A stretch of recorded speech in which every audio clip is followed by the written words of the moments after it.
Thank you very much, Einstein. Thank you very much for inviting me here to talk. Prior to working with cultural heritage, I have a background from environmental studies back in the 90s. And that was before we started talking all about climate. We talked about the environment.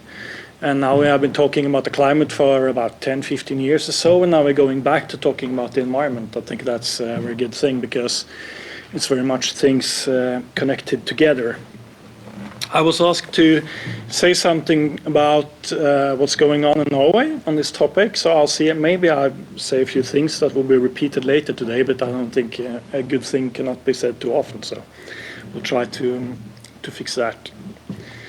We'll see if this one, drop it like this. Okay. We talk a lot about, as I said, the climate crisis, and now the environmental issue has done come back as the natural crisis, and that's. And we also talk about depleting resources on Earth, and we also talk about the ecological impact of, among other things, the houses that we live in, and that's one of the biggest footprints that we have is the house that we live in. We talk about carbon emissions, and this illustration up here is well known to you all, and that shows what happens if we don't cut our emissions on carbon emissions. And the other one, and that's the thing that we don't measure that much, but it's an illustration that tries to show the involvement in biodiversity on Earth. And that means that the biodiversity has been a strong decline for many, many years. And you have to do something to get that back up again, because that's important. So what's most important, and what is the most important thing to learn from these two, is that we have to act now. We can't wait. We can't do measures that only will function in 20 years, 40 years, 60 years or something. We have to do things that work at the moment. And that's something you should hold on to through this lecture. Today's solution in Norway, provided by a lot of different players in this field, scientists, the official Norwegian energy saving funding, Enova, and a lot of environmental organizations as well, actually. And also these EU regulations that's been talked a lot about lately. We'll see what that will come to. But also, if you go to a bank and want to do something with your house, and everyone is prescribing the same solution, that these old houses, they should be like new ones. And that's the only solution that people talk about out in the big field. We can have one to the right. There's just showed up now because of the financial situation in Norway right now. It's fewer people build houses, and that means that they make so these two on the right side is the same house actually. And also there's a lot of focus on upgrading old houses to these energy classes that's also used by the EU. It means you get a letter saying how much energy your house is using. And the media coverage from on the left side is from a lady that works with selling houses, and she says it's almost impossible to know what to do to upgrade your house. And I think that's not strange, because actually in some ways it's almost impossible, but this is the focus that everyone is talking about. But what's the consequence of this? I think it's important to look at the emissions from on worldwide spectrum, the emissions. 55% of the carbon emissions, they are from production of stuff, from products, and 45% from transport, heating, and all that stuff that we talk most about, but very few people talk about, the part of the carbon emissions that comes from producing parts and transferred to the houses. That means that this one is producing windows and producing isolations and all that stuff, creates a lot of emissions. In the building sector in Norway, actually 70% of the emissions are from production and only 30% from heating, use, and so on. But it's the 30% from heating that we talk about, and not the 70% that come from producing all the building materials. This is a few years old, but it's a calculation of carbon emissions to figure out if the a big house in Bergen is going to be torn down or rehabilitated. And the one to the right, it's the new house and the calculations for emissions on the 60-year span. And you can see the light blue one, that's all the materials they need to put in to build a new house. And the one to the left, that's the alternative if you rehabilitate the old house. They choose to rehabilitate the old house. I think the emissions has been quite a bit higher. But anyways, it shows that in many situations, building a new house creates a lot of emissions at the moment that you use a lot of years to calculate back in your and to save back. I'll come back to that in a moment. There's a lot of talk now about circular economy, and it was mentioned by the speaker prior to me.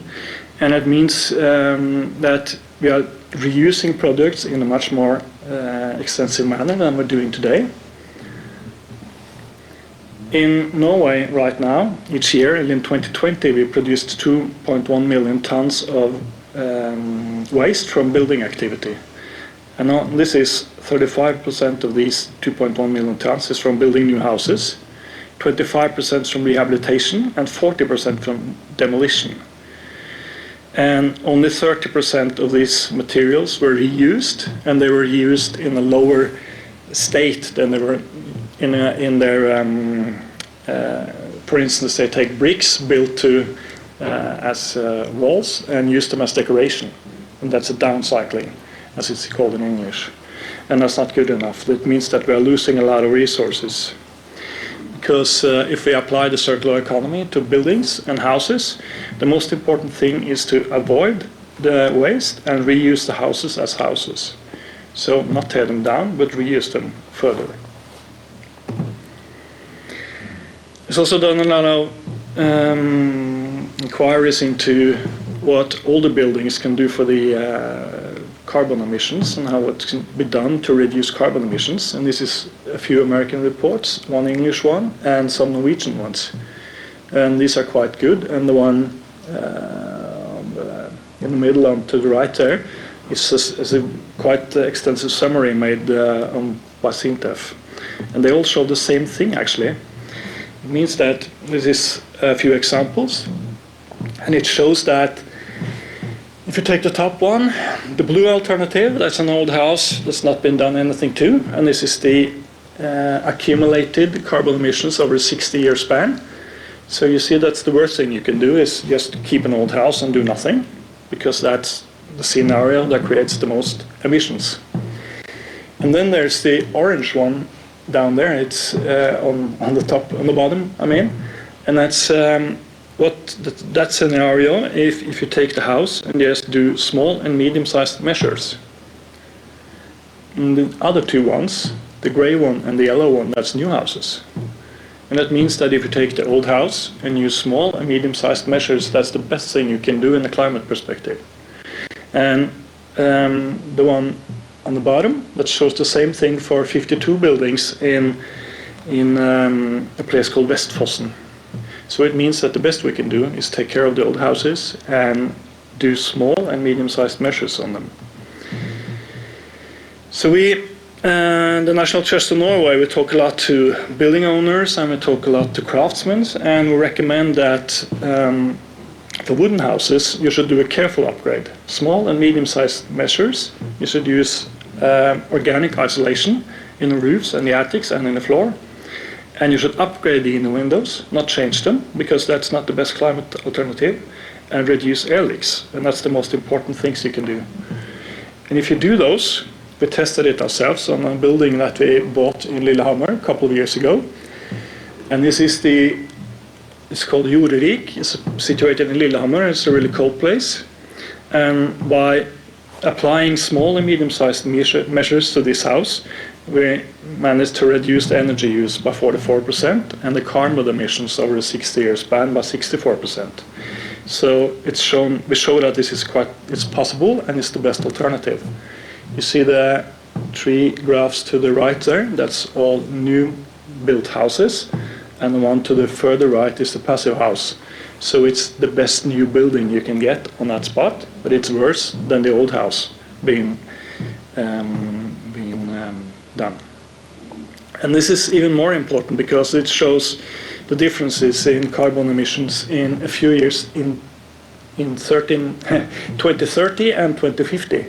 Because we know that we have to do things that have quite fast impact. We have to do something now to reduce the emissions, and that means that we can't pour a lot of stuff into an old house and to make it produce less, or to make it have less emissions in 60 years' time, because that time we don't have.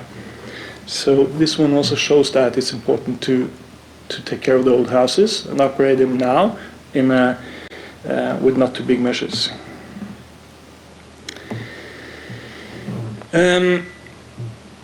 So the first thing I showed you is that the recommendations that you get if you go out to banks, if you go to NORDFAR, SINTEF, that means they fund demolition or all-out measures. That means they produce a lot of waste, they produce a lot of energy use and resources use. So what's happening now in Norway is that the buildings culture that we have from before, that's circular and environmental friendly, is actually threatened right now because the authorities doesn't know how to apply the right measures. And what happens then is that emissions, waste, pollution and resource use continues. So it's the wrong medicine. It's important if you want to have sustainability to upgrade with and to keep the circularity of the old house intact. So you have to use the same materials and the same techniques. And this also results in a very small eco footprint, and it keeps the emissions on a low level at the moment or in the near future, and that's very important. It's important to sustain heritage values because they sustain social sustainability. They impose social sustainability because when people like the house or think it's important, they tend to keep it. And that's very important also, because then you don't tear it down and you don't put up a new house, and then you do not create a lot of emissions or resource use. Crafts is a very key factor. It's very important because crafters know how to repair things. And that's what we need in the circular economy. We are looking for people that can repair things, and in the housing business and the heritage industry, we have crafters that knows how to repair things, and they also know how to maintain things, and they know how to use lasting materials. So they already have a culture for circularity. That's something we are looking for in every other branch in the society, but here we already have it. And it's also very important for the local economy, because if you fix an old house, you use a local carpenter and you use local materials.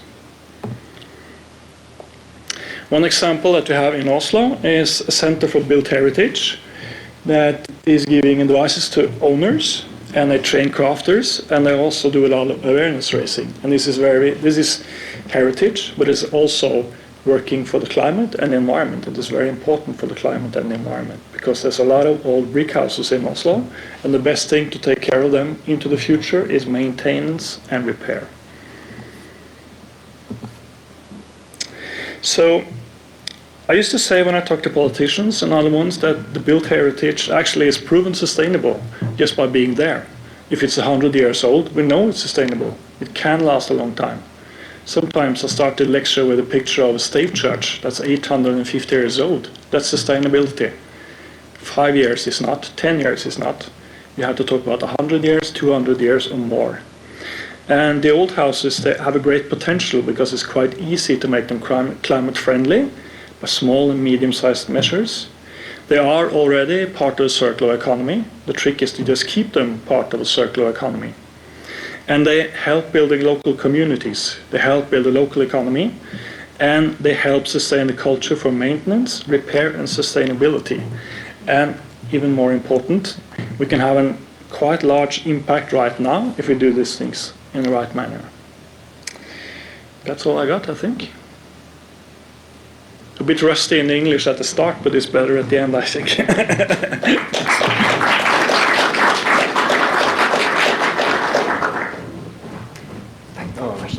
Since we are not only energy efficient here, but very speech efficient, then we can open for a question or two, I think, if anyone has, for Ola. Silence in the room. I have Bravo. I'm very happy that you mentioned that this time span that is about historical buildings isn't the normal 50, 100-year time span that calculations are made, but is actually about time span of 100 years, 500 years, 1,000 years, and more if you talk about Europe and reuse of the building materials in Europe alone. Japan, as it comes to wood, has a record probably. So it is, as it comes to historic buildings, we are not talking about calculations, and medieval Europe is 500-year time span that we are talking about calculations, not 100, and that has a massive difference there. As to the future too. So actually sometimes it's best to not to touch these buildings at all, because it is a resource and the materials. Actually, it's quite a lot to learn from some of the old houses, because this one, as I talked about in Lillehammer, it was built in 1720s, and it was moved in 1914. Then it was a 200-year-old house, and it was rebuilt in Lillehammer, and it was repaired in 1950s. And now we repair it again.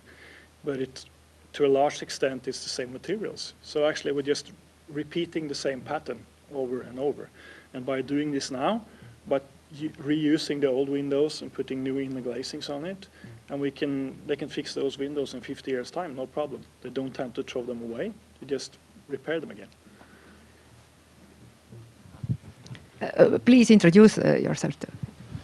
Hello, my name is Tarmo Elvisto, and I am from partner organization in Estonia, Estonian Heritage Society.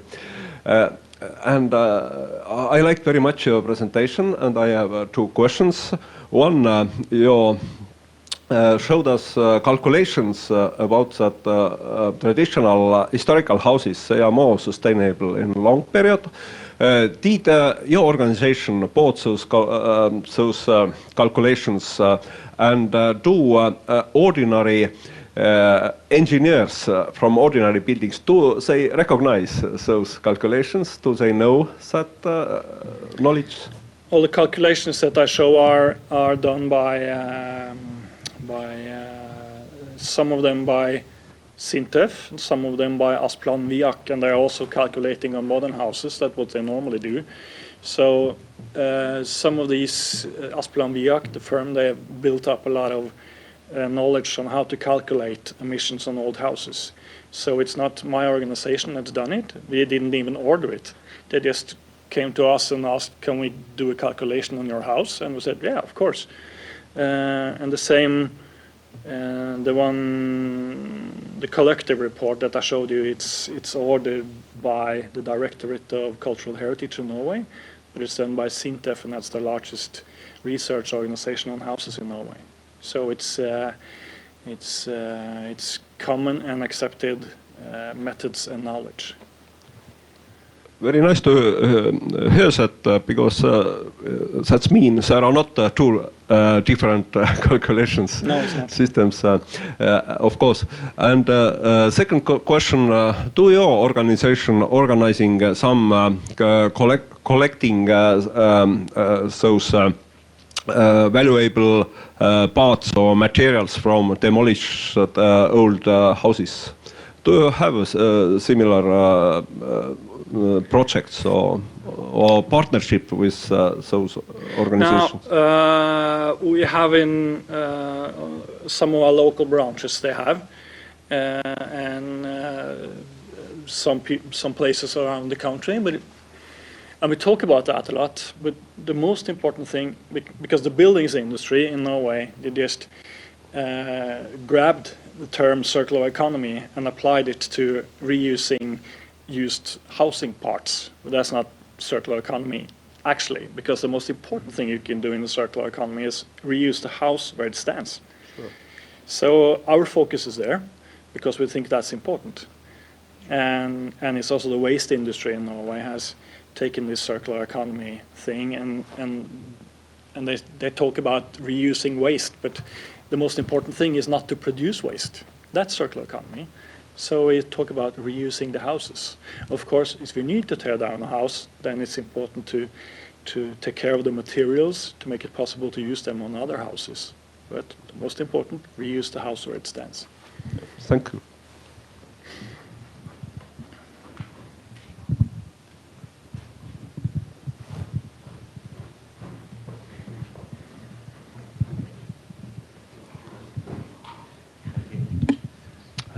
Yeah, just a short question. Thanks, Ola. Very interesting. You mentioned something about how the current culture with funding from banks and organisations tends to be towards total demolition. What do you think needs to happen to change that kind of mindset? Sort of key factors that would move that over to funding bodies being more geared towards circular economy, basically. I think we need to have even more documentation, like the one I showed you.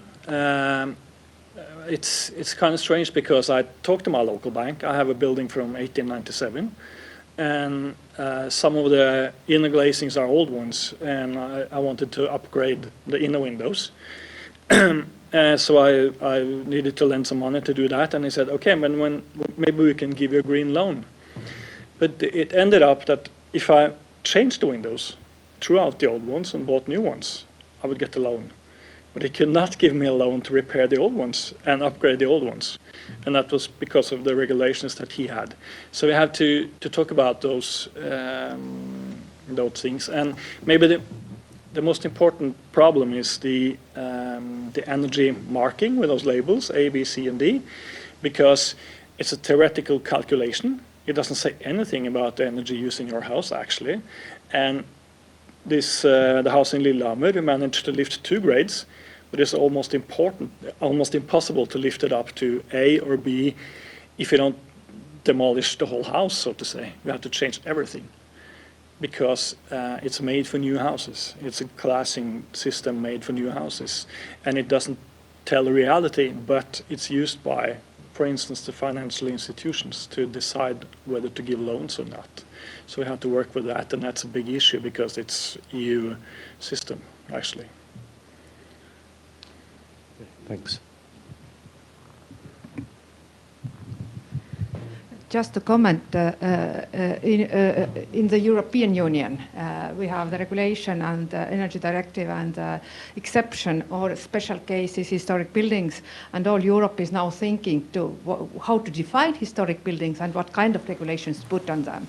So one great solution around ICOMOS Europe and in the policies of Estonia is probably coming to about upgrading one grade and historic buildings in the Planning Act, and on state level protected buildings. So, but it is just a very hot discussion in all Europe, and it goes not to the 2 grades or more, but probably 1 grade is this case that you can make in the case of historic buildings, and the key factor here is the cooperation of state, NGOs, and all parties to make it work in the circular economy too. So that it goes into policies and it goes into actions, and together with but that we discuss further in the afternoon. But in respect of that, can I ask Ola, do you work on a national level with these issues that are raised here? What is the situation in Norway now when it comes to the EU directive and the follow-up on that? Do you have a short comment on that? Yeah, it's quite uncertain because we haven't applied the old directive yet in Norway. So EU making a new one maybe won't be a problem, but maybe. But together with the Heritage Directorate of Norway, they work up against EU to say what's our opinion on how we should solve this. So I know that they are working. They're trying to make the regulations say that if it's a historic building, then you have an exception. and it doesn't have to be protected by law or something. It's enough that someone, a professional, says this is a heritage important building, and that's good enough. But I think it's maybe the focus should not be on getting exceptions, but the focus should be on doing the right measures.